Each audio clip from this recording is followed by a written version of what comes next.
தமிழகத்தின் பல்வேறு மாவட்டங்களில் இன்று முதல் அடுத்த 5 நாட்கள் கனமழை பெய்யக்கூடும் என்று வானிலை ஆய்வு மையம் எச்சரிக்கை விடுத்துள்ளது. மேற்கு மற்றும் வட மாவட்டங்களில் கனமழைக்கான வாய்ப்பு அதிகம் எனவும் தெரிவித்துள்ளது.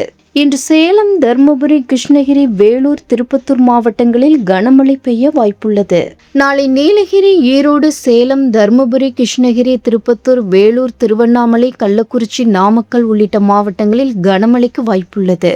நாளை மறுநாள் 19 மாவட்டங்களில் கனமழை பெய்யும் என்று வானிலை ஆய்வு மையம் தெரிவித்துள்ளது.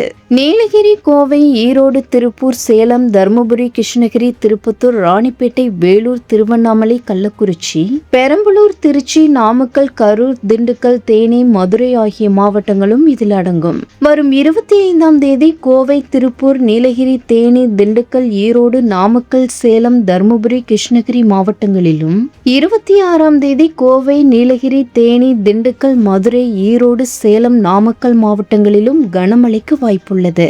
சென்னையில் இன்று வெப்ப அலை வீசக்கூடும் என்று ஏற்கனவே எச்சரிக்கை விடுக்கப்பட்டுள்ளது. தென் தமிழக கடலோர பகுதிகள், மன்னார் வளைகுடா மற்றும் குமரிக்கடல் பகுதிகளில் 60 கிலோமீட்டர் வேகத்தில் பலத்த காற்று வீசக்கூடும் என்று வானிலை ஆய்வு மையம் தெரிவித்துள்ளது. மேலும் கனமழை பெய்யும் பகுதிகளில் விவசாயிகள், மீனவர்கள் மற்றும் பொதுமக்கள் எச்சரிக்கையுடன் இருக்குமாறு வானிலை ஆய்வு மையம் கேட்டுக்கொண்டுள்ளது. மழைநீர் தேங்கும் பகுதிகளில் போக்குவரத்து பாதிப்பு ஏற்பட வாய்ப்புள்ளதால் மக்கள் முன்னெச்சரிக்கை நடவடிக்கைகளை மேற்கொள்ள வேண்டும் எனவும் அறிவுறுத்தப்பட்டுள்ளது.